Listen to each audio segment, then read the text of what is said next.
It's better than I feel like I said them in person. Couldn't put it down. I'm like, oh yeah. Well, I watched Totally it. what I I said. like rewatched parts of it, and I was like, "Oh, I did say that." It's just that when I said it, I was like, blah, blah, blah. We are live. Okay.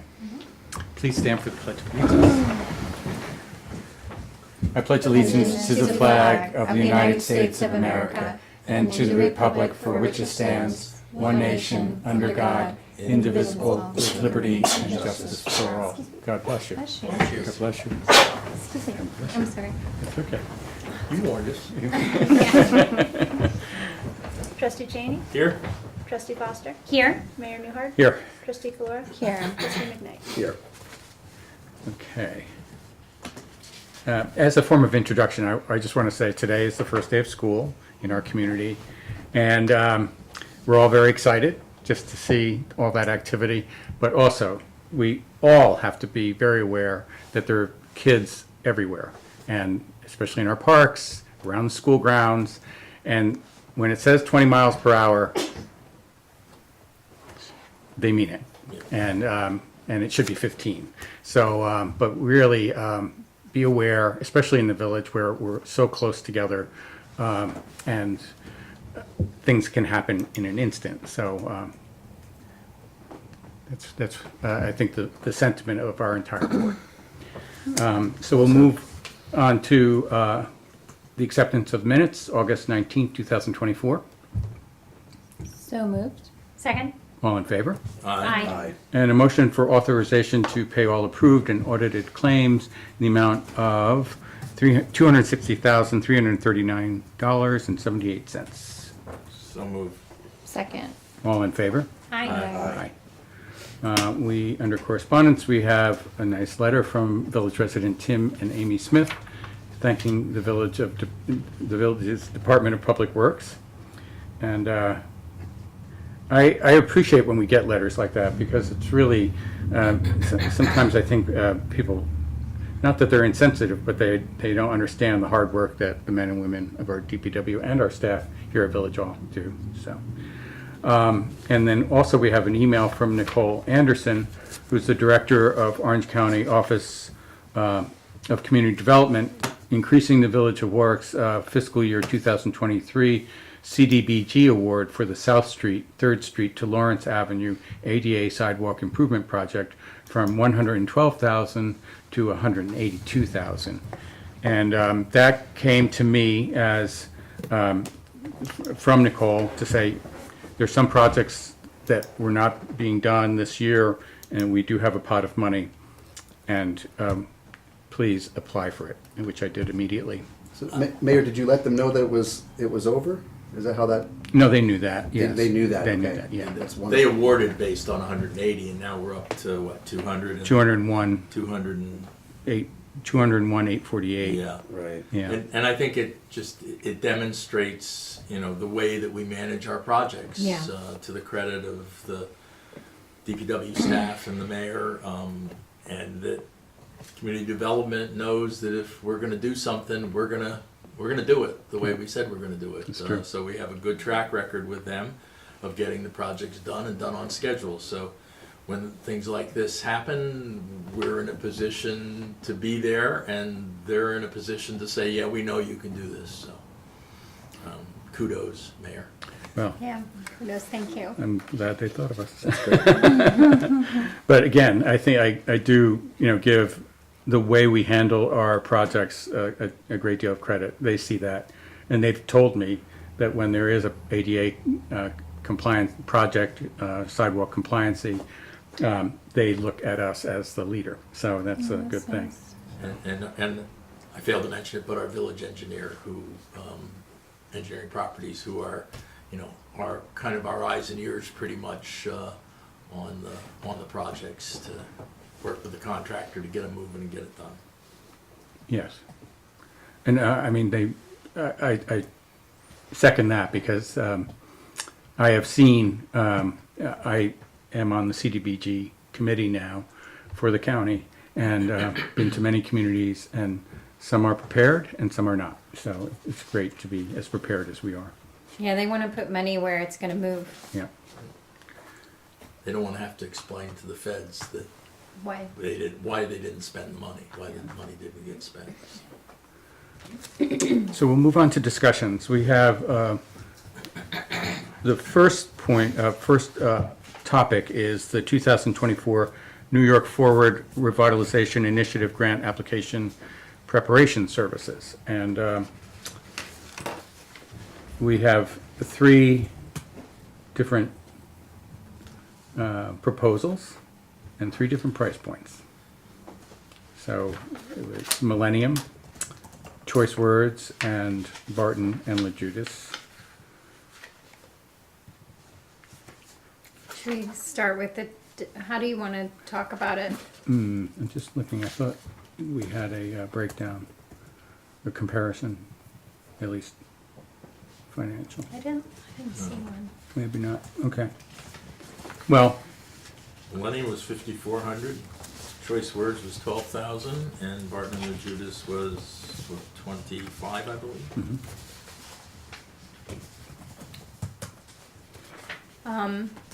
There is a scope difference between Millennium Strategies and the other 2 that is pretty clear. So Millennium Strategies did not include a public meeting from what I could tell.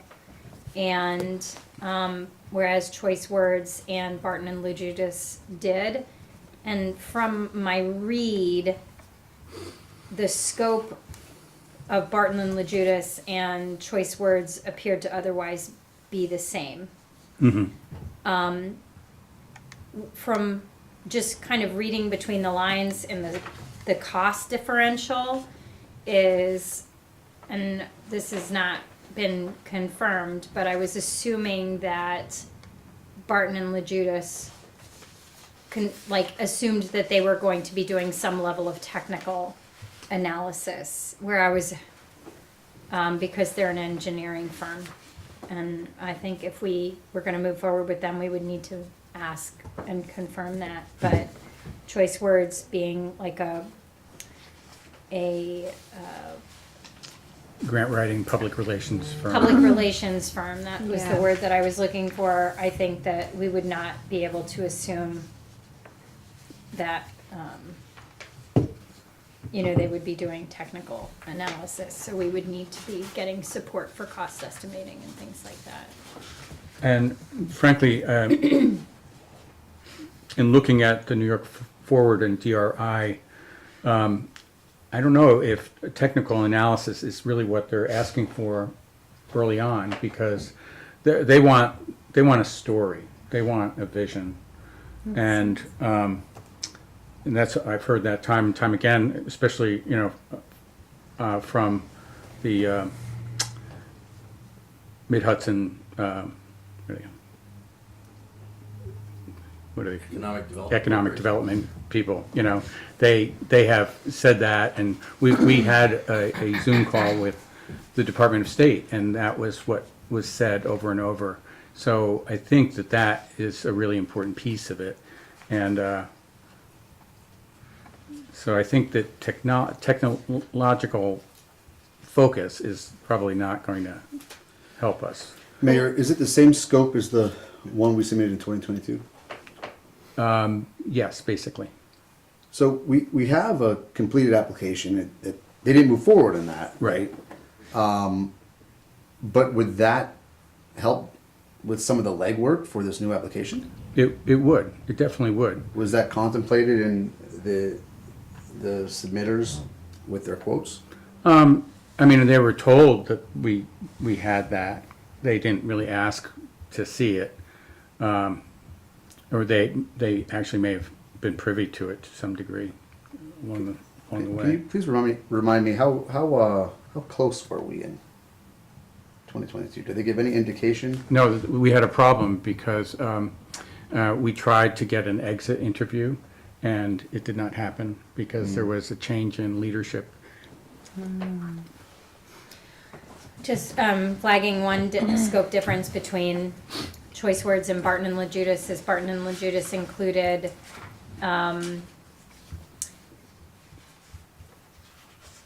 no, never mind. Never mind, I was wrong. I read it right the first time. I thought that they had also included engagement with property owners, but that's not true. They had stated that they would review that, which is the same as the other. Yeah, I mean, in looking at it, it looks like both Millennium and Choice Words are relying more on resources that we're gonna provide Right. than maybe Barton and LaJudas is.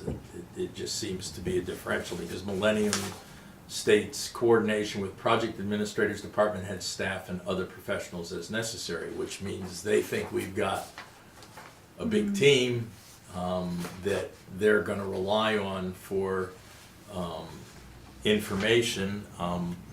And Choice Words said, meeting regularly, virtually, as needed with the grant writer and staff. Well, I don't know that we have a grant writer and staff unless one of us is gonna raise their hand and say they are that. Aren't they the grant They're writers? the Yeah, grant aren't they the writer. grant writers? But why would they That's say? Meeting how- with our grant I writing think, staff. yeah, I think that means that we meet with their grant writer. Yeah. Mm, We don't have the luxury of a on-staff grant writer.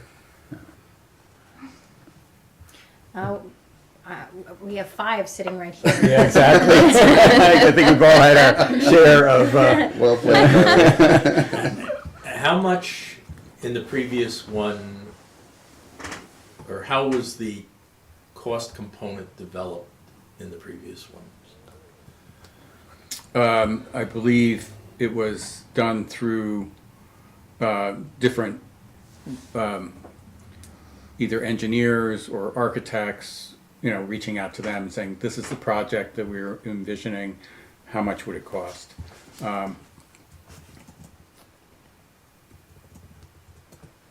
And I can tell you this,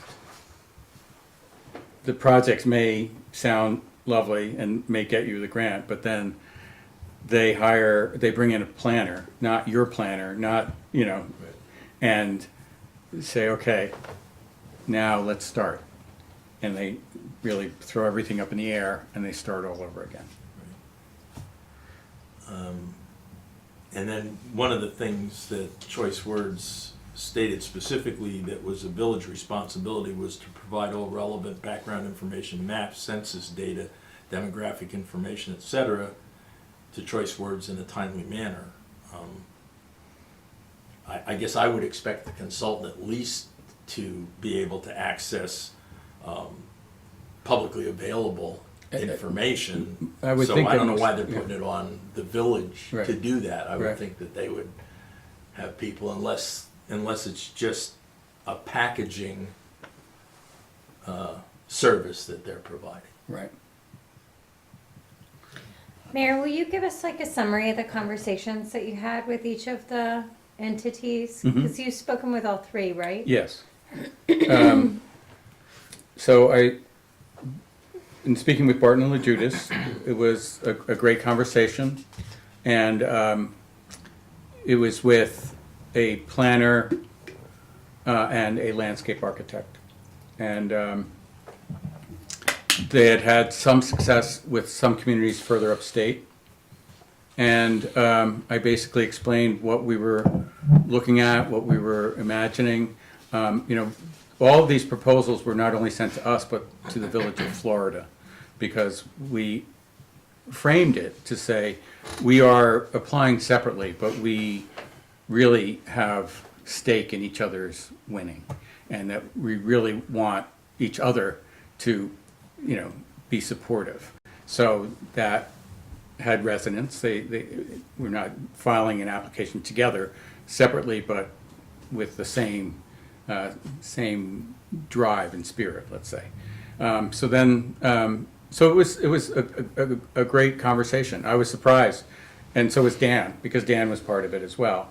Dan Harder, that when we got the number, we both fell off our chairs. So it was a bit of a surprise, and he actually had follow-up conversations with them to say, this is way off the charts, and then they said, well, how much can you, what's the number that you're looking for? And Dan said, well, closer to 10, maybe 5 even, but, and they said, well, I guess we can't really do it, so. So that was that. And That was then- Barton and Judas. That was Barton and Judas. Choice words, I've had multiple conversations over time because originally there was a thought of doing a joint application with the 2 other villages and even the town. And so we had a meeting out at Town Hall with everybody there. And we came away with them telling us basically it would be better if you applied individually, that it's way too, there's too many moving parts and it's not clear whether that would really have resonance with the people who are going to be, looking at these grants. And there was nothing in this coming round that really explicitly pointed to that too. So, and so that was good. I mean, what I appreciated was the frankness, and it wasn't what I wanted to hear at that point, but then, grew to understand it. I got the same, then we had a Zoom call with Millennium, and it was essentially the same. They felt the same way. I mean, I think that they're both of these companies or both of these businesses have been very successful with getting grants in terms of the DRI or the New York Forward. So they do have some legwork, and they're working with villages that are in some ways have less administrative staff and people to work with. So I think that they will be relying on us, as they should, but I think that in the end, they're seasoned enough to know that they're going, and they understand that they have to deliver something, and it's very important to us as a community.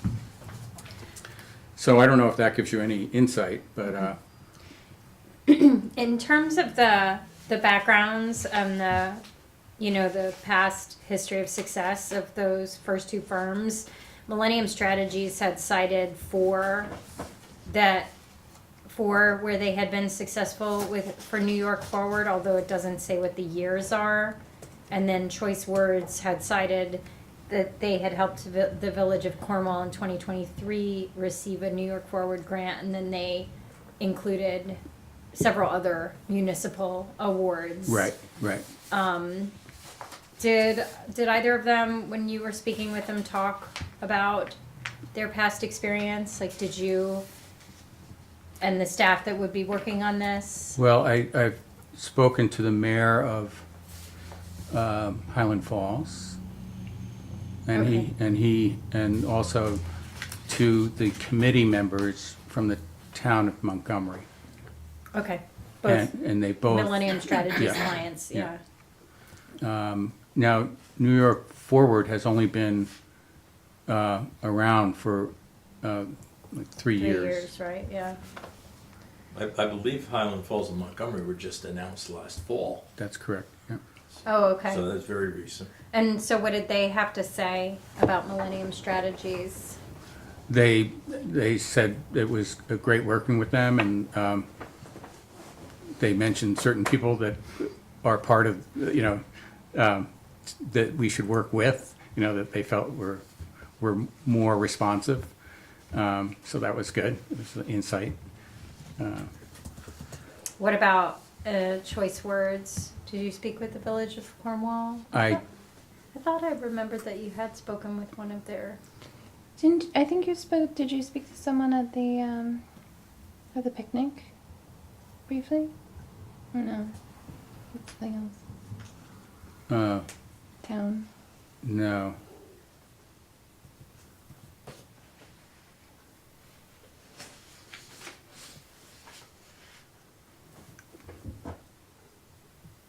No, I did speak to somebody, to the supervisor.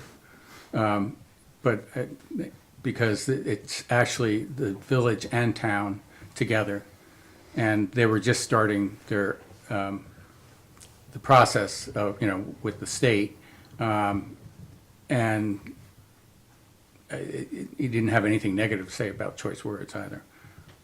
The town and village of Cornwall? Right, well, it was just the town supervisor. Oh, town of Cornwall, okay. Yeah. What's your opinion? I don't know. I am comfortable with choice words based on their track record and the fact that they are a marketing term, because I think at this point it has to be persuasive writing, it has to be storytelling, and I think that they're capable of doing that. Branding and that whole thing.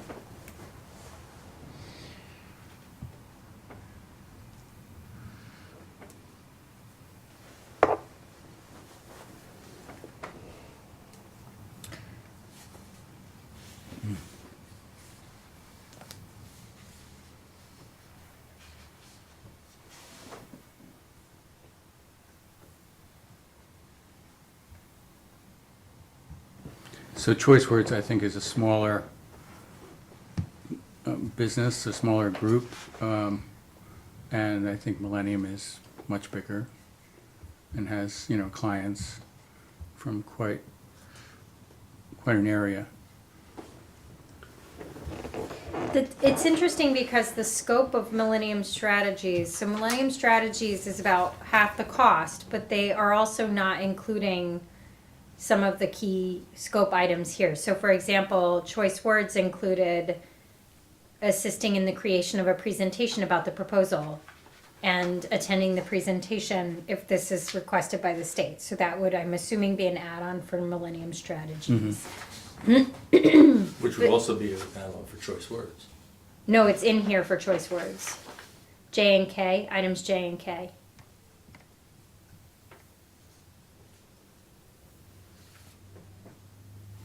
And then, So if we weren't successful, what of the 12,000 would we get back? same thing with what it says about the public meeting. It says facilitating a public meeting and or survey if community engagement is deemed necessary for the proposal. And we know that it is. So I'm assuming that even though it says if it's deemed necessary, because it's included in their scope, see, it says this includes, but that's not included in Millennium Strategies. So those are two scope items right there that are not included. They also said they'll complete a site visit / walking tour. And we don't have that with Millennium Strategies either. So there's significantly more scope included in the Choice Words application than there is in the Millennium Strategies, proposal.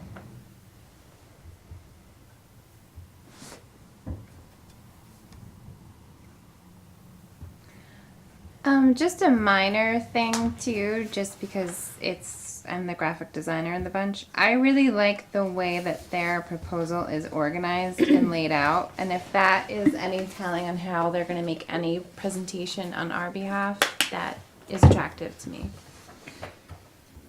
You're meaning choice words? Yeah.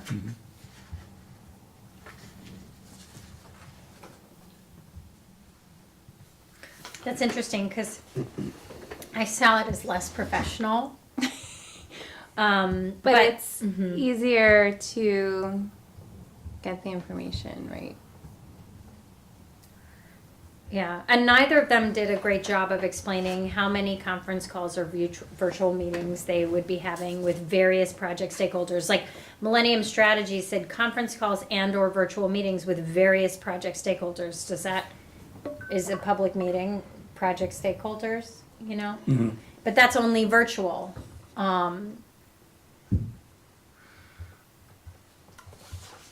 Coordination with project administrators, department head staff, and other professionals as necessary. It's not clear what their assumptions are. around that. So, And also, there's no mention of how many times that they'll take feedback to go back and rework sections. yeah, whereas I don't wanna get choice a- well, we're words gonna send include. you Yeah, they'll probably, we're gonna send you their an choice invoice words includes, for I think it changes. said includes edits. Did I see that somewhere, Carly? Yeah, choice words articulated that they're doing a draft. Editing drafts. They're Yeah. editing it, and then there's a final draft, and then a submittal. So there's numerous drafts in there.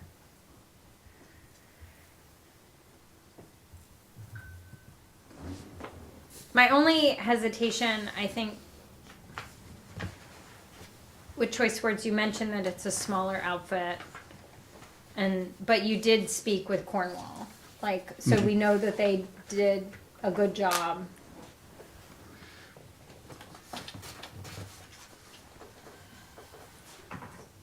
Does anyone recall what we spent in 2022 on the last application with Peter? Oh, with Peter, it wasn't very much at all. It was maybe, yeah, at the most, $1,000, if that, you know, Oh, really? yeah. Wow. So here's how I look at it. I was looking at the I was hard on him. New York Forward. It was all time and, Yeah. sorry. I was looking at the criteria in the application, and some of the stuff will directly apply that we did in 2022 in terms of the legwork, the research, all of that. Some stuff we have earned the right to update from the work that we've done in the last few years, right? But that's going to come through interviewing the board. And I think we will all make ourselves available for that. So between some of the legwork, like the census stuff, have already been done, right? It's easy, We've made yeah. progress here. This isn't starting from square one. Right. I don't feel as comfortable going with the option that's twice as much when we're already doing a lot of the legwork. So if we had, and I know we're running out of time here, Yeah. but if we had the opportunity to speak with, what is it, Millennium? Is that the, yeah, Millennium Yeah. Strategies? I would want to alter this saying, use what we have as a starting point, but work with us in other areas in terms of the edits and getting the narrative really, really solid. If we were starting from square one, I don't know if we'd be able to Right. tell much of a difference. Right. But I think, to Mary's point, the narrative is where we are at this point. We have all the information that we need, I think. I feel I get the impression that most of these are assuming that certain things have been developed, but maybe that's just my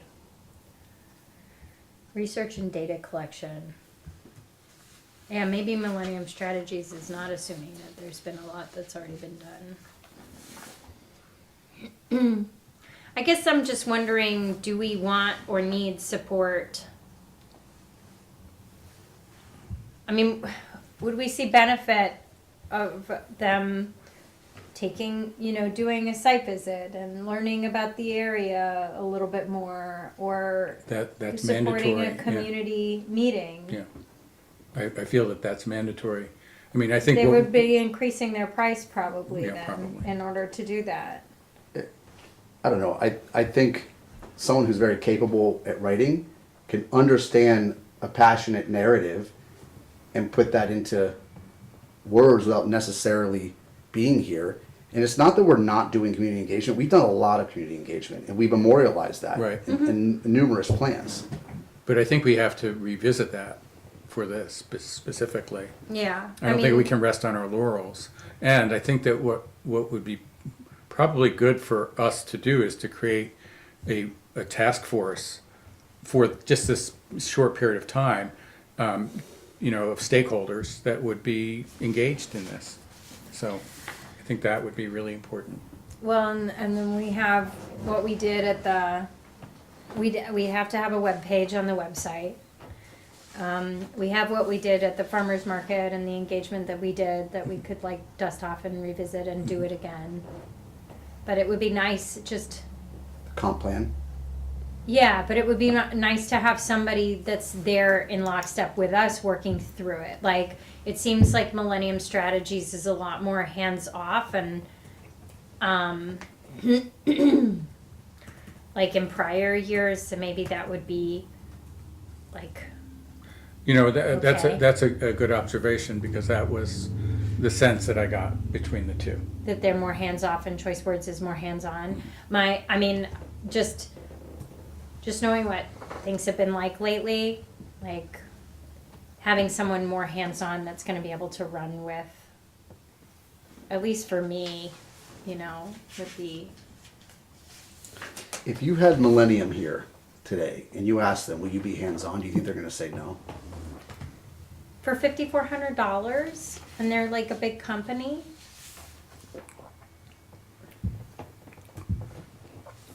As surprised I was at the first quote from Barton LaJudas, I was as surprised at their quote. Millennium at Millennium Strategies. Strategies quote. I was like, okay, now we have the spectrum. Yeah, I kept like looking through it, like, wait, is there more? Do we pay the second half? I mean, I don't think we have any insight in how they arrived at their rates. Right. No. I mean, I think the scope, Millenniums is kind of broad and fairly brief. Choice Words is more specific. And that was What because we they're- asked them too. Yeah, because they first just gave us like, it was not even clear what they were gonna do actually, Right. like the first thing But we we didn't got. afford that option to Millennium, or we didn't feel it was necessary. Their level of detail, I think, is comparable, right, To to Choice Words. this one of Choice Words? Mm-hmm. I don't know, I think that Choice Words went into a lot more detail Mm. as to what they were gonna provide and what they expected the village to provide. And there's, really, the only thing Millennium asked for was to, make key and informed personnel available for information requests. So, price aside, I think that, from my point of view, the big difference is Millennium's a grant writer, and a successful grant writer. Choice Words is a PR marketing firm that has also had success. So I think the level of success for each of them kind of offsets each other. So then, you know, for me, it kind of comes down to price, and even if we were to ask Millennium to do some of the things that we like from Choice Words, I doubt it's gonna be $6,500 or $6,600, whatever the difference is between the 54 and the 12. Well, and I wonder what the presentation quality like looks like in the back end. Well, I mean, Yeah. yeah, it's difficult to say because we haven't seen the applications that were submitted, but the success is there for both of them.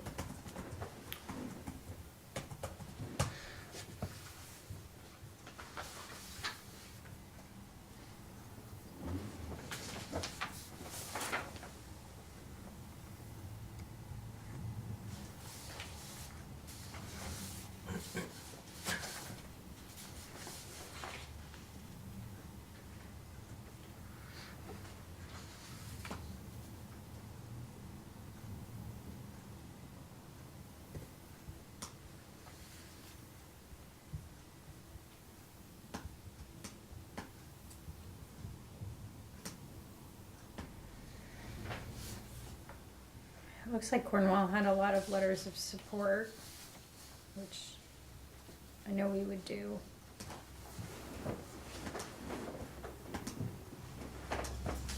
Looking at their application, Yeah.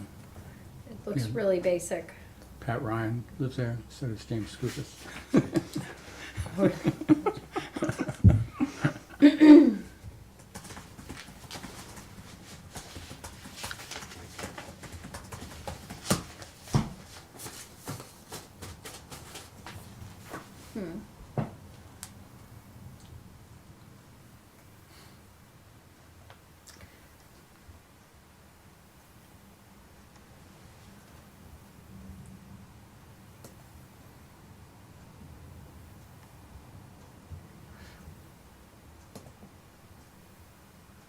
I mean, I actually wasn't sure that the experience was comparable because Choice Words only cited one New York Forward success, but then had other successes that were not necessarily New York Forward, and Millennium Strategy cited 4 Of just New York Forward.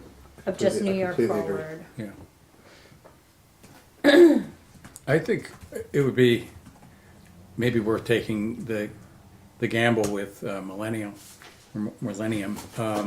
and if there are things that we need to make this work better for us, we can approach them, before we really get going, and say, listen, we feel that there's a certain weakness in terms of, this agreement, and we need to, just come back to you and say, well, what if we anticipate X amount of public meetings, outreach to specific groups, what and how will you manage that, and how will you, is that part of this contract, or if it's not, then how much more would it be?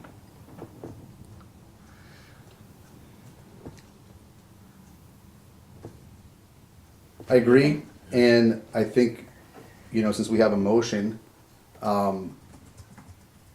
we could change that motion to, or it already says authorize the mayor to sign the same, but provided that they answer satisfactorily the clarifications you've asked.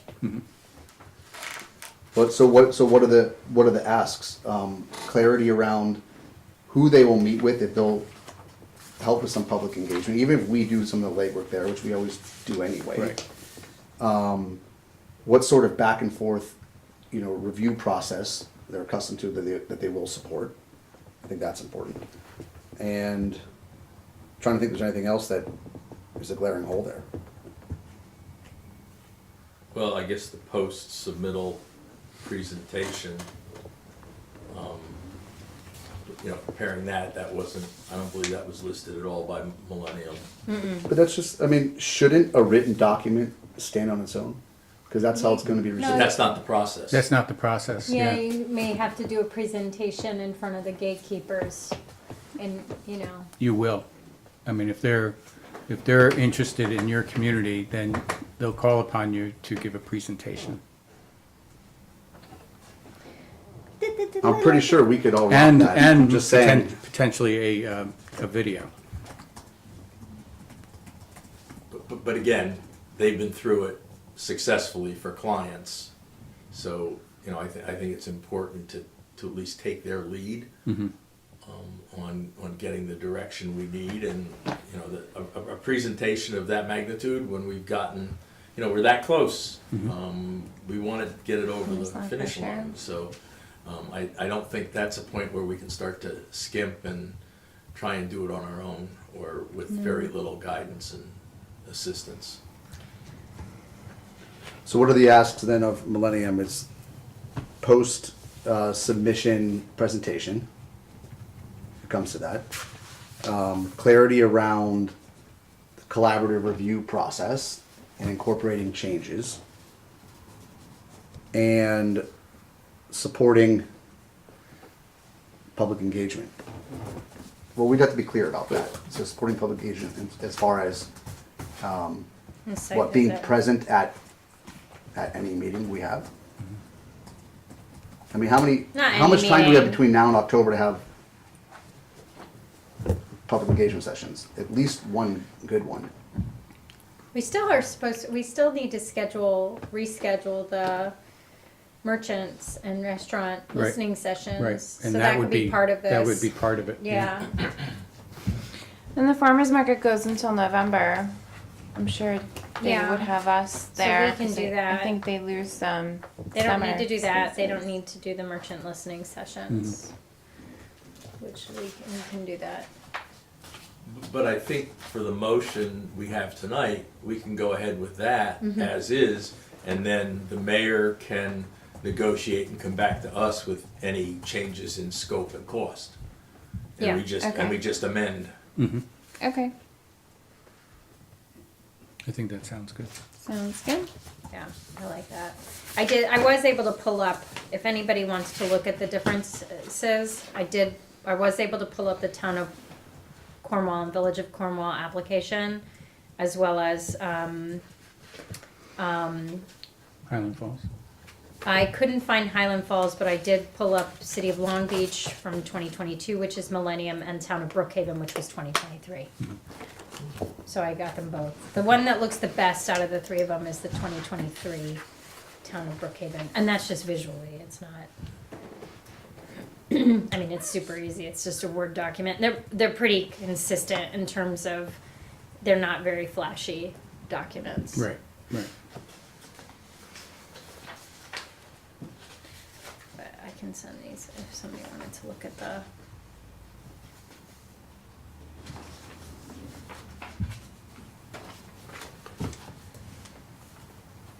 I think I've seen the Village of Highland Falls, and it looks much like that. Yeah. Like this one? Yeah. Okay. Yeah, they just look. They're pretty boring. Okay. They must be pretty strict in terms of the consistent, like. Well, I think we've come up with some consensus, so that's good. Yeah. Tom, if you wouldn't mind emailing me I scribbled them down, but if you could. So onward to the next point of discussion.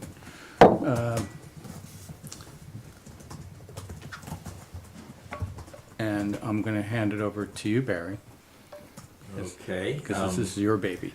This one's, been percolating for quite a while, at least from my perspective.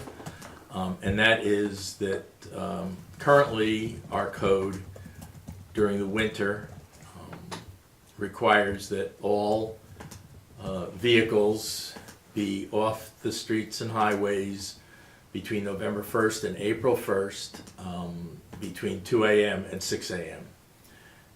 And so basically the police then go out and ticket the vehicles to the tune of about, I think it was like 400, about 400, 500 tickets issued during those months. They generally don't do a lot of parking violation tickets during the course of the year. If they do 10 a month, that's kind of surprising. So in thinking about it, we've had requests from Warwick Grove. Can we use the municipal parking lot by the pavilion in Memorial Park for residents who otherwise, don't have the room in their garages to park their vehicles? And it just seemed to me that it's for when it's not, people are getting ticketed for when it's not really necessary, which, I get it and I understand it. It's the way the law reads. I did a little bit of research regarding the regulations, and basically, the villages for the most part are split.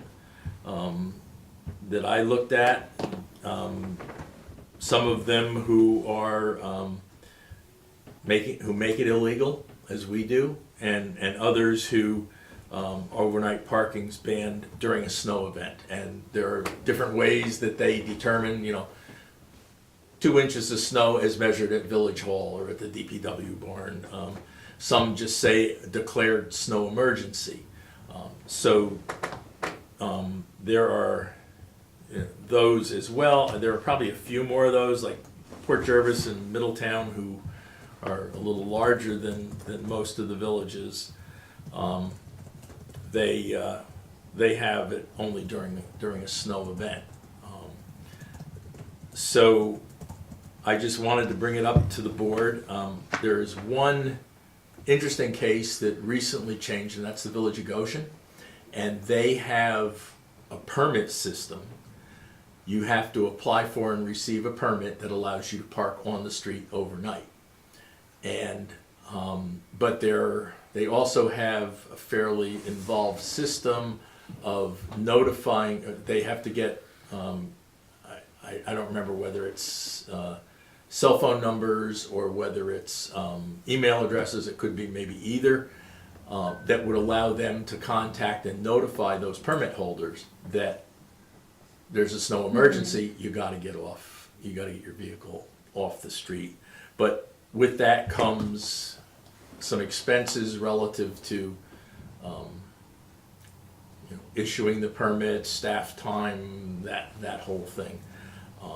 The town of Warwick, they ban it during inclement weather. So, and it's a pretty simple explanation, or that it's written pretty simply. In talking to the PD, it doesn't seem to be an issue out in the town. Not as congested as the village, and even here, when there is a snow event, there are still people with their vehicles parked on the streets.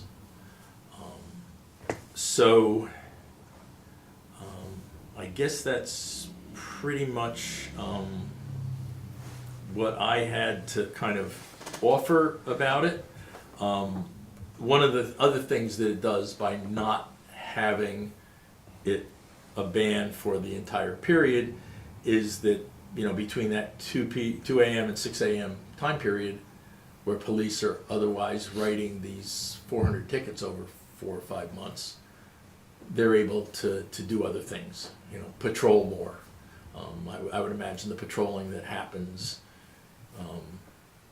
is impacted by the fact that they're stopping and writing tickets. So I guess questions, does it bring any thoughts to mind about how any I of you have feel questions. about it? Yeah. So is the proposal to eliminate the prohibition on street parking during the winter except during periods of inclement weather? We're not proposing to affect any municipal lots, just street parking? Right. Okay, thank you. And I mean, it's, You're not I mean, proposing I to, did the research more to just put it out there and kind of let you ask questions and see how you feel about it. That's why it's one for discussion. but we're not proposing to make any changes to any requirements associated with municipal lots. Right. So we're not proposing to allow residents to park their cars in municipal lots overnight and stuff like that. Right. Okay, thank you. I'm not sure I see the reason to change it. I think it's been working. I think when you have cars on the street overnight, it reduces visibility. People will get up, early in the morning, late at night, go to work, come back from work, and if you have a lot more cars on the road, I think it reduces visibility. It adds potentially traffic congestion because they got to go around those cars. Not all of our streets are a standard width. I think it's been in place thus far. I think people are accustomed to it. I think it's fine as is. But we still have, just a clarification though, but the code does allow during the non-winter months, so from May to November, people to park on the streets. So that April 1st risk, to November 1st. Yeah. so that risk exists though from April to November. For several months, yeah. Yeah. Yeah, well, it's definitely an issue in my neighborhood because there's a lot of people that have a lot of cars that don't have this space in their driveways, and I could see this being a huge benefit. And also, Orchard Street is one of the more narrow streets. But my concern would be, but you covered it already, like how do you get the word out and say you have to pull your car in? Well, I think we'd have to use social media. Mm-hmm. We'd probably use the call code red or whatever it is that we Yeah, have flat available reverse- to us to reverse tell call. all the village residents that, and you know, this would provide an opportunity for us to reintroduce that and encourage the use of it by our residents. I think it's something that we really, that a lot of people who don't know about it would benefit from it.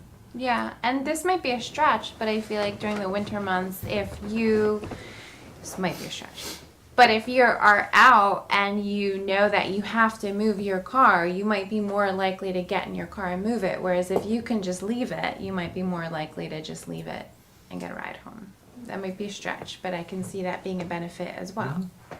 And I think one of the things we need to look at, the parking fine for overnight parking is $15.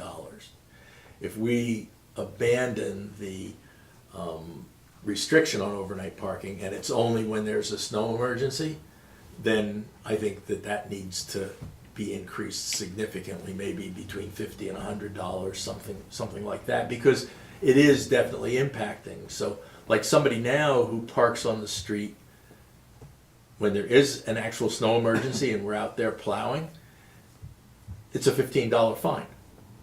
We can tow them, but it's a $15 fine, and it's the truck goes around them, and it's a $15 fine and plows them in, kind of, but it still doesn't Would we help us. Would we tow? I mean, would that be an option? I believe it is, yeah. I mean, it could be written that way. Yeah, that was gonna be my question, is what could be the operational and safety impacts of cars not moving their car in the case of potential inclement weather? And how often do we endure inclement weather that we're not expecting it? Yeah, because that was the thing too. Like we've had pretty mild winters, so Yeah, I talked to Mike, and he felt that, you know, last year we had 6 events. And I don't even know that all 6 of them were plowing, that, you know, that there was 2 inches, that, you know, there was some slushy, icy times. So we just plow around, we would either tow in advance or we would plow around the vehicle? Well, if the vehicle was still there and the police hadn't gotten to the point of getting it towed, if they were empowered to do so, then it'd get plowed around. But eventually, I would hope every vehicle has a radio in it, and so they should be contacting the supervisor or contacting the police department directly to say, okay, here's one, and then the police take care of it. The town of Warwick, removal of vehicles, in addition to any other penalties or fines imposed for the unlawful parking of a vehicle, the police department of the town of Warwick is hereby authorized and directed to provide for the removal and storage of vehicles parked or abandoned upon any highways. Oh, no, I'm sorry, this isn't the, I guess I was paraphrasing from a couple, but yes, that's, So is there a situation in which the cars not being moved would prevent us from being able to plow a street? Like, is there the potential for this to be abused and for it to harm our ability to provide the public service? we should be able to, for the most part, maintain a travel lane. Okay. That was my Without concern. question. I mean, as Mary pointed out, there are some streets that are narrow that if parking were allowed on both sides, it would mean you've probably got less than 2 lanes that you're able to navigate through. And maybe people would go slower. Yes. But Well, that's always the case, I think, with cars parked along the street. It's a calming device. yeah. My concern, though, and going back to what you said, Mary, was that they're, small, narrow streets, people have more cars than ever before. It used to be maybe 2, now it's 4. But, so in the beginning of the season, as it is now, they have to figure out where to bring their cars. It's a plan. So they have the plan. And they stick to the plan for the whole season. I think in this case, it's a little bit more a la carte and ad hoc. And that every time we have Yeah, where a would we put storm, them? where do we put the car now? So I guess that's a question that it seems a little bit less orderly. Yeah, I also don't know that people's excessive, like, vehicle number is the village's issue. I mean, just like we don't want to get in people's business. Vehicles in my neighborhood, it's people. They just don't have, lots of people. And, small lots with short, narrow driveways. Mm-hmm. You're not gonna have this problem in a lot of neighborhoods, but the more close the to the more center of the downtown village you areas. are, the more likely that you're going to have that type of a need or a desire to be able to park on the street at night. And I don't know whether this is any indication, but from the numbers I saw on the tickets, November they issued 190, December 150, January 80, February 70. I guess I didn't think March had, I don't know, I didn't include March in there, but, so it's, I don't know whether it's people getting their act together, yeah. or the police saying, oh, well, we're halfway through the winter and we haven't had much snow and it's not a big deal, and so we'll get to it. Those were all overnight tickets? Yes. Yes. Not counting what Melissa does during the day. I mean, by the PD. if we are convinced that it doesn't create any safety or operational issues, I don't have a problem with it. With what, Carly? With not requiring the movement of the vehicles. But I do recognize what the mayor was saying is the a la carte issue. But it still remains that you can't park overnight in municipal lots. They can't just, That's correct. so,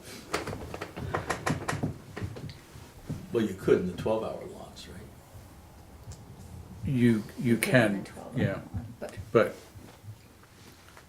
Well, no, even the other lots. Do the other lots say no parking overnight? No overnight parking, okay. or they have like a 4-hour limit or whatever. See I guess my concern is that those municipal lots are meant for a specific purpose, and then if they become, it's possible that they're already being used for that by folks that aren't allowed to park overnight. yeah, from Stanley May. Deming. Yeah, there's always a lot of vehicles at Well, Stanley in Deming. Spring Street, we've got overnight parking. Overnight, yeah.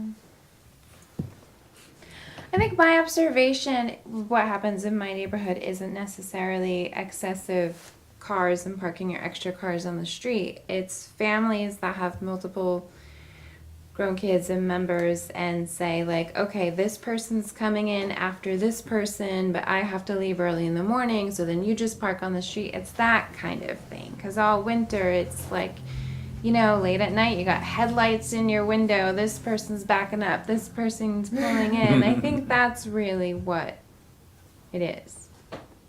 I don't think people are storing their cars on the streets. It's not like 4 vehicles for Right, every, and you right. get a car, A little and you bit, get but yeah. it's like Yeah. it's mostly that schedules. And it's in areas where the density is the greatest, where we have the more affordable rental units, than the people, if you go South Street, for instance, you'll see that the west side of South Street has cars on it pretty much year-round, except for that period of time, and they have the ability to park at Stanley Deming overnight. Yeah, and I've been paying attention a lot lately to like workforce parking, and I know like my concern always is like if you work at a bar and you don't get out till 2 o'clock in the morning, I'm worried about the people that have to walk to their car in the Spring Street parking lot. That's just something that I've been thinking about. But this would also help those situations that you can park on the street, right down the street. You don't have to move your car at 10 o'clock, or 1 o'clock or whatever it is now. So that helps in that aspect too. And if you have a concern about that 2 a.m., I think that's a concern that we should address with the police department so that they keep that in mind as they patrol at that point in Right. time. Oh, that's so and they and so's can car they then. can watch out for the people that are going from their place of business to one of the extended time lots. I'll do that. So I still don't think it's as much of a problem that needs a solution. I just don't. Who have you heard from on this issue? Well, I mean, obviously, Warwick Grove, and, you know, the ones that have to find alternate parking on a regular basis every night, you know, it's gotta be a pain, and we don't get that many storms, or certainly major storms, during the year. Watch this winter be the bad one, don't blame it on me. You bet, Barry, I we was got thinking you. that too. You know. So, you know, and like most of the village, it shouldn't be a problem because most of the village, the lots are larger and the driveways are bigger and you're able to fit the vehicles, you know, in those. So how would one theoretically put a permitting system in place that isn't expensive in terms of taking a lot of time or printing placards? While I understand what Goshen did and tried to do, I wouldn't necessarily propose that for here. I think it's kind of Which is a little bit too much. What We do they wouldn't do? need a Permit system. permitting system, would we? I don't think we need a permitting system. Come in, buy a tag. If you want to park it. Well, hang on in there. the one benefit I saw of that is that you have people's phone numbers, so you can call people directly and be like, "You got to move your car. There's a storm coming." Who's going to do that? Well, we would. No, that's what I'm not- Well, no, I'll do that. Hi, but- it's Mary. Move your car, please. Yeah, I mean, basically, that's what. Well, but they have Is that what you they said? have a Goshen, they have service. people- They have a service that allows them to do Yes, that. that's To that, They have a but service. the service Trustee who? is something that costs money, and basically, from what I was told by the mayor, the amount of revenue they get from the permits barely offsets their costs to you know, do it to that degree. And when can we implement this? Not this year, obviously. It's already in the newsletter. So There you go. Well, it's in the newsletter. no, I mean it is what it is. But how you could easily? I thought that we would have enough time to do it this year, Yeah. which is why I'm bringing it up After the in newsletter. September. Yeah. Unfortunately, I didn't take that into account It's fine. in my zealousness to present this. to There's also a everybody. winter newsletter though. This is just the Yeah. fall. Right. So it could be in the, So you Oh, change their minds. you could, I mean, theoretically, just see how it goes, right, for November and December, and then if it's not working, or I don't know. I don't think we can stop in the middle of the season. No, but then for next year, maybe just I don't know. I'm just. I'd like to, thinking out I'd loud. like to speak directly to some other municipalities.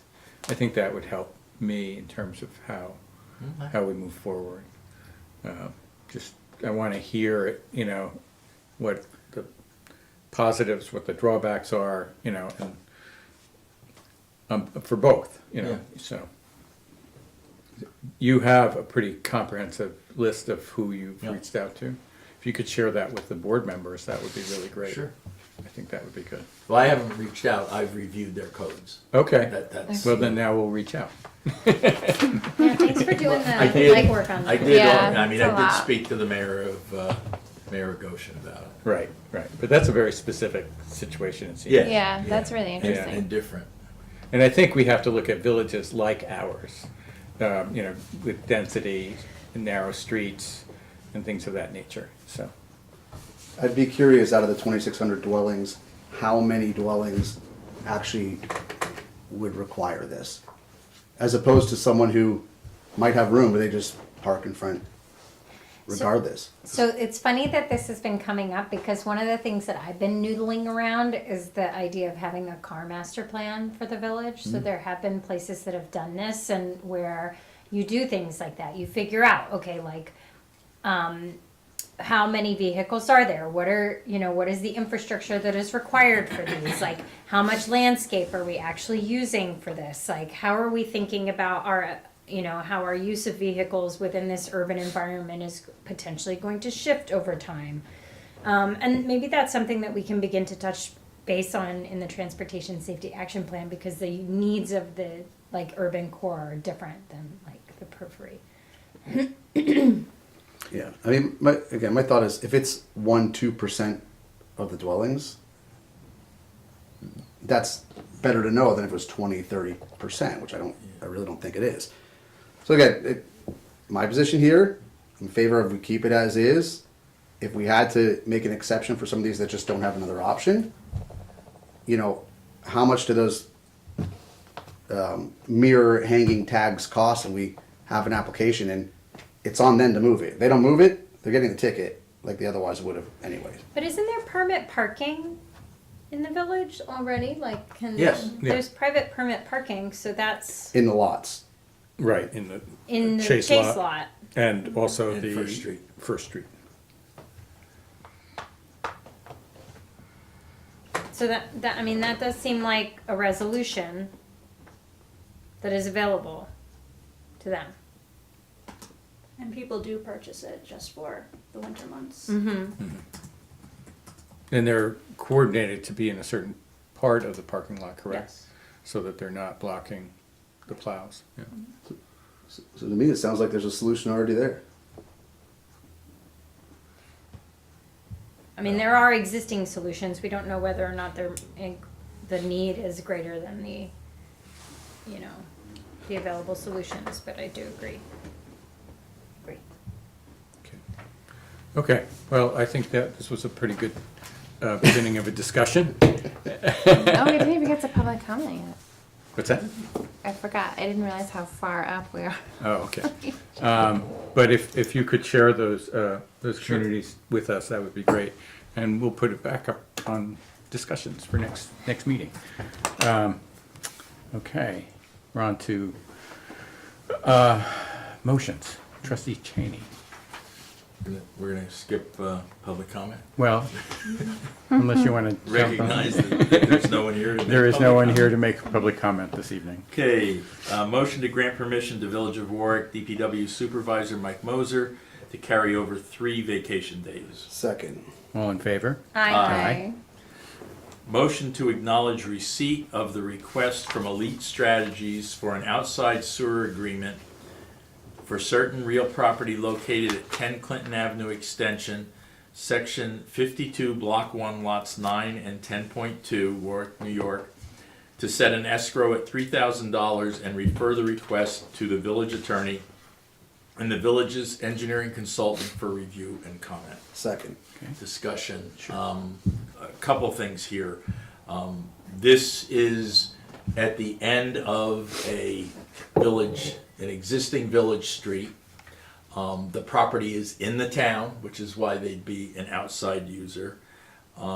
There's going to be substantially more traffic generated by this over a village street.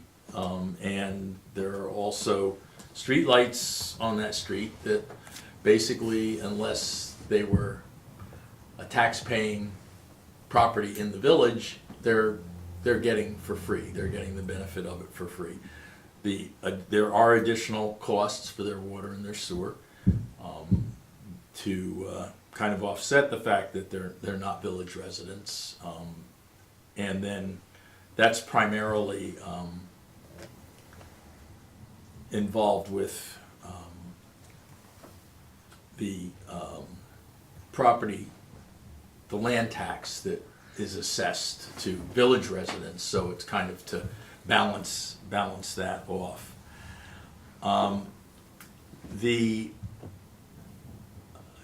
Certainly we have the capacity to allow it to happen. And one of the things that has happened at the last town board meeting, the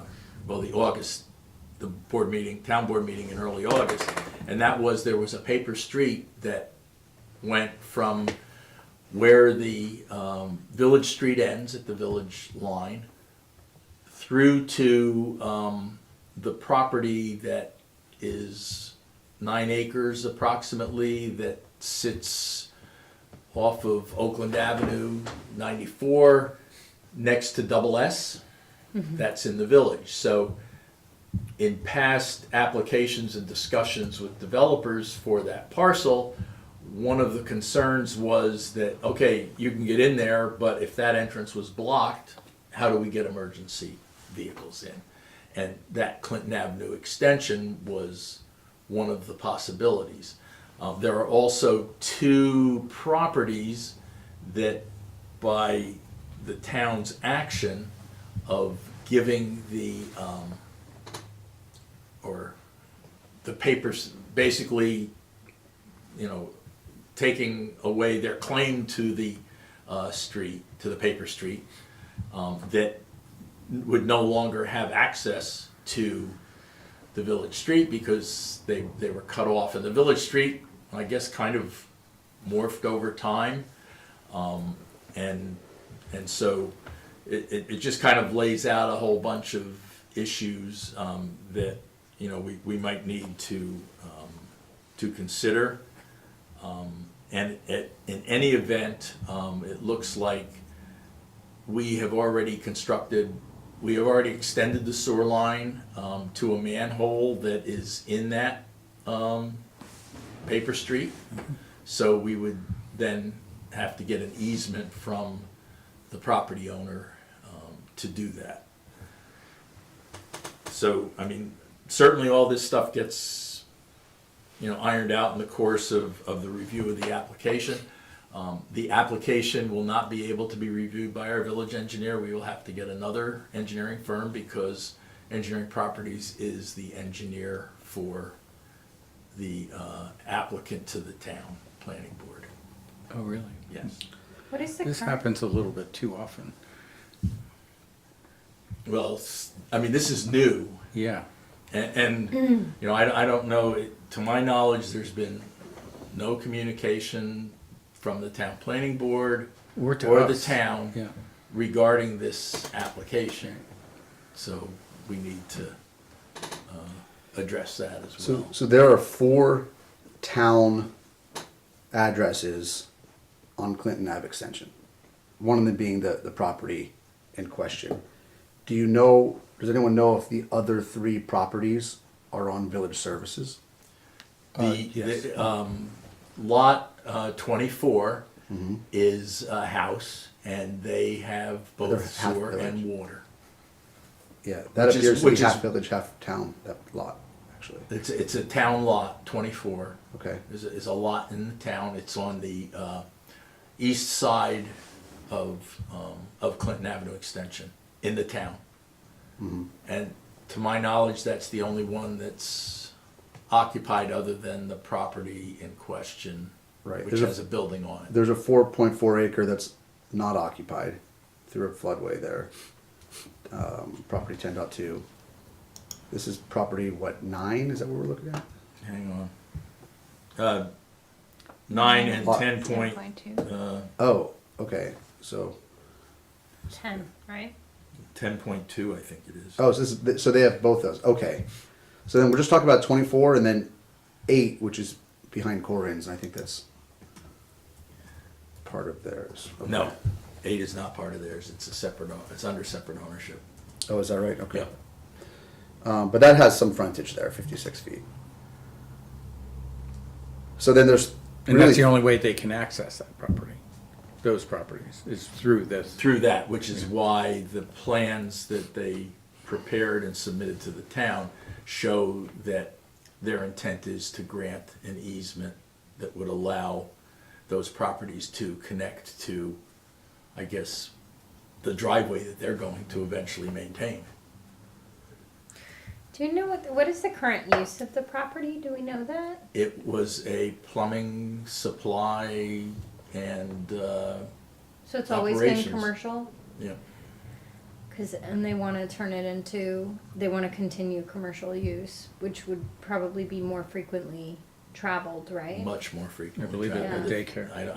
I don't know, I haven't seen any environmental Plans or- statement, I've only seen the engineering plans, and there are a lot of parking places, I'll say that for it. Does the town plow that road? No, No. well, it's not a road. All right, there's a village street up to the village line. It goes beyond that as a street width road. Driveway.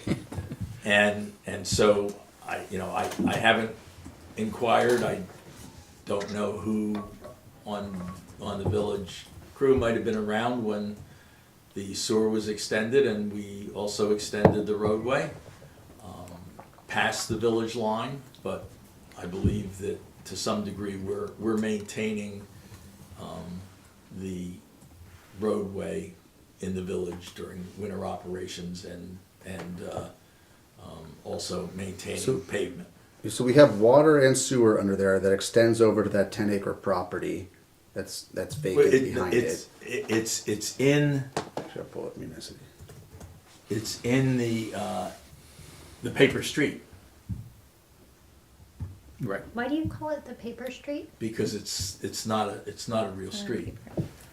So, see on the tax map, that's the extension of Clinton. So Clinton Avenue in the village goes to here, and then based on a 1977 subdivision plan, that was included as part of the subdivision plan, and the town has agreed to abandon that.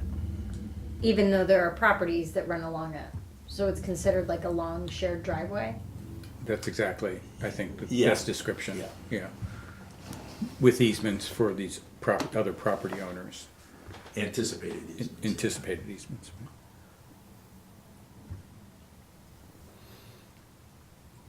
So I guess, it was just more for the board's knowledge and Awareness. clarification so that you understand some of the backstory to what's going on here. And it's something that has to be reviewed by attorney and also engineer.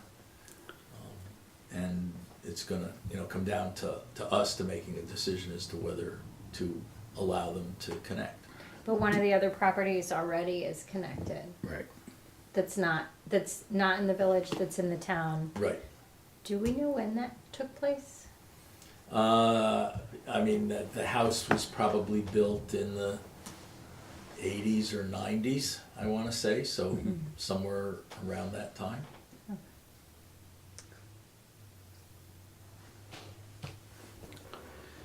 Is there any potentially mutually beneficial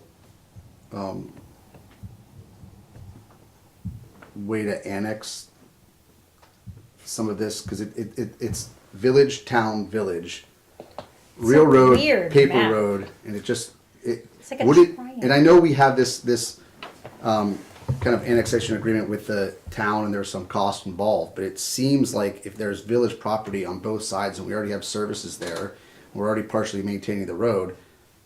Potentially, it could make sense for all parties involved that this were a village lot. I think we'll have to rely on our attorney to give us advice as to what can and can't be done.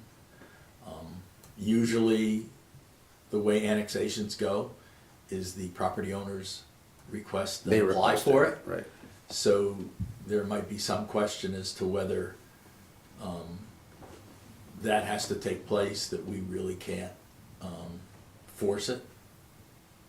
But that's for the attorney to tell us. It's like a weird little puzzle piece shoved into the village. It's like an arrowhead.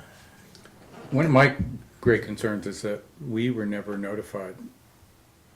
I mean, Of what? of the dissolution of this paper street, which is a continuation, basically, of a village street.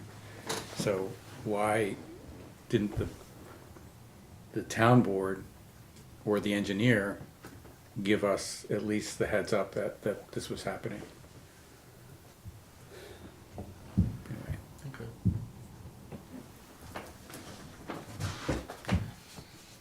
And should there have been maybe a public hearing, you know? Probably. So, okay, so we have a second, right? Okay, all in favor? Aye. Aye, okay. Trustee Foster. Sorry, I'm way deep into this. Just 1 second. I know. Motion to accept the proposal from Millennium Strategies with a total cost not to exceed $5,400 to provide grant preparation services for the Village of Warwick's 2024 New York Forward Grant Program application and authorize the mayor to sign the same. Funds are appropriated in budget code A1910.4950. Okay, Second. okay. All in favor? Aye. Motion to grant permission to the Warwick Valley Chamber of Commerce to use Railroad Green for a Witches Night Out event on Thursday, October 24th, 2024, from 3 p.m. to 8 p.m., including the use of electricity, completed park permit, proof of insurance, and security deposit have been received. Proof of insurance must be received from every vendor prior to the event. Okay. Do you have a second? Second. Okay. All in favor? Aye. Aye. I would hope so. It was a really fun event last Yeah, it year. was so. fun. Motion to grant permission to the Warwick Valley Rotary Club to hold a Rotary Lunch to honor the fallen on 9/11 at the Stanley Deming Park 9/11 Memorial on Wednesday, September 11th, 2024, from 12:15 to 1:30 p.m. with setup to begin at 10 a.m. and breakdown to be completed by 3 p.m. Event parking to take place on Park Lane, South Street, and Stanley Deming parking lot. Permission includes use of restrooms at the park. Completed park permit, proof of insurance, and security deposit have been received. Second. Okay.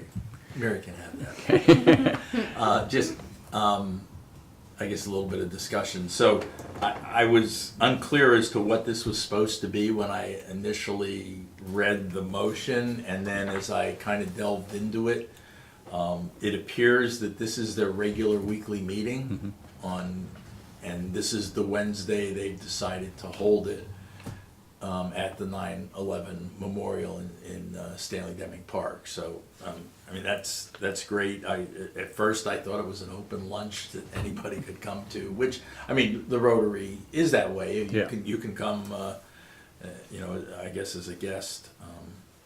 And they do have control over carpooling, so the ratio that they put in there, about 50 attendees and only 15 cars, I went, Yeah. that, Yeah. and then I kind of started putting the pieces of the puzzle together, and They're used to They going can- to they can Landmark. control Yeah, right, That's small exactly, parking. right. they can control that, Yeah. so Thank you. good.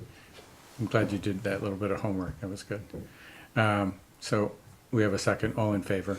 Aye. Motion to grant permission to the Warwick Fire Department to use the Veterans Memorial Park Pavilion for a department picnic on Saturday, October 12th, 2024, from 11 a.m. to 10 p.m. Request includes use of alcohol, electricity, pavilion lights, restrooms, and 10 village-owned tables and 100 chairs. Completed park permit and proof of insurance, including host liquor liability, have been received. Okay. Second. Okay. You can have that. Okay, y'all. What's going on I guess here? it's either that side of the table or this side. For the motion in the They're just second. literally. We have like shy Yeah. trustees. Okay. Any discussion? All in favor? Aye. Resolution revising Wait, village. now Oh. you can request that you don't have to read this. Oh, yeah. How does that go? I Oh, don't remember. oh, you don't. No, you do remember, Matt. Request to Waive reading of the motion. waive reading of the motion. Or the resolution. The resolution. I'll second that. Okay. All in favor? Aye. Aye.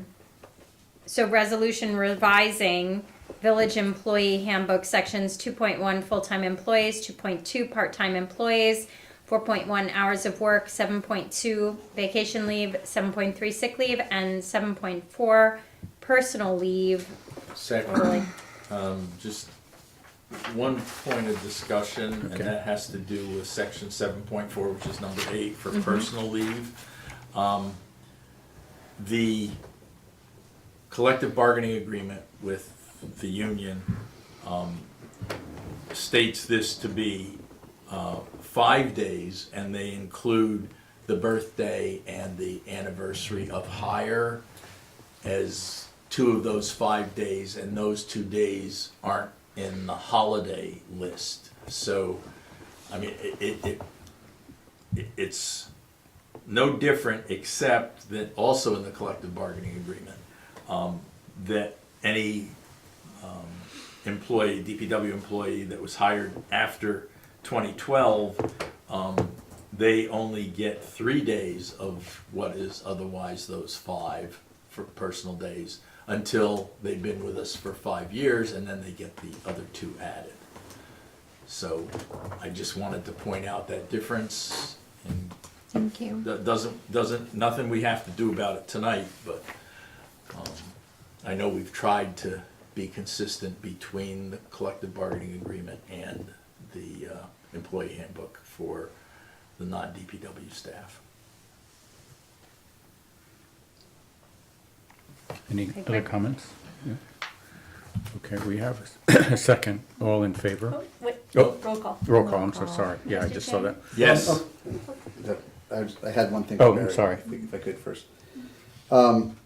So is the difference here that it's missing the after the 5 years to be consistent? You get the extra. right, so employees, DPW employees who were hired after 2012 only get 3 of those otherwise 5 days until the 5th year, and then they get the other 2. So they only have 3 personal days for the first 5 years. Right. So is the inconsistency such that that's in the collective bargaining agreement, but it's not in the handbook? Right, That's what you're saying? Okay. right. So the collective bargaining agreement in that sense is more permissive? Less. You're getting, those employees are getting a lesser benefit than Until staff you're here five. hired after 2012. Wait, are you sure? Because the collective bargaining is 5 days and this is just 3 days. But the handbook is not consistent with the collective bargaining agreement on holidays. The collective bargaining right. agreement doesn't Okay. include your birthday and your anniversary of hire date, which are listed as personal days, included as the 5 personal days in the collective bargaining agreement. In the handbook, we've got 2 days extra, the anniversary day and the birthday, as holidays. Got it, got it. So there's no difference in that regard. In that regard, no, but for a DPW employee They don't get hired 22. after 2012, they get fewer days than an office staff person that's hired after 2012. Yeah, okay. Okay. Okay. Trustee Cheney? Yes, Trustee Foster? Yes. Trustee McKnight? Yes. Trustee Kolar? Yes. Mayor Newhart? Yes. Okay, I have a motion to return the planning board escrow balance of $1,872 and zoning board of appeals escrow balance of $948.42 to Amy and David Slider for variance and site plan approval at 18 Galloway Road. The village engineer, planning board attorney, and ZBA attorney have confirmed that all invoices have been paid. Okay. Do I have a second? Second. All in favor? Aye. Aye. Okay, public comment, not happening, but final comments from the board. Nope.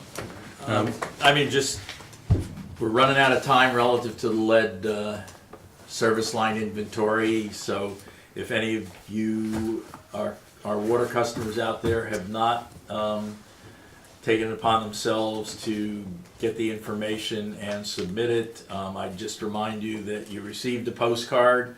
Also, it's on the village website as to how you might go about it, and if you do have questions, you can contact Village Hall and speak to the water billing clerk. Thank you. And tomorrow, we're gonna work on a public service announcement in the cellar Yes. of Village Hall. Gonna make a movie. We're gonna make a movie, That's great. That's really helpful. Gone with the Lead. Go out the door. Who's in the role of Miss Scarlet? I haven't figured that out yet. That would be a funny parody, I guess. We do have to go into executive session, short but sweet, so if you could, let's see. That one.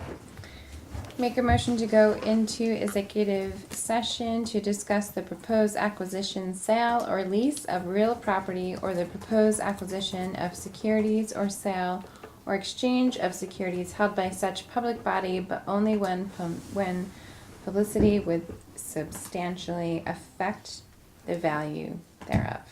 Good. Second. Okay. All in favor? Aye. Aye. No further business. No further business will happen when we reappear in regular session, so, thank you. We appear. When we reappear.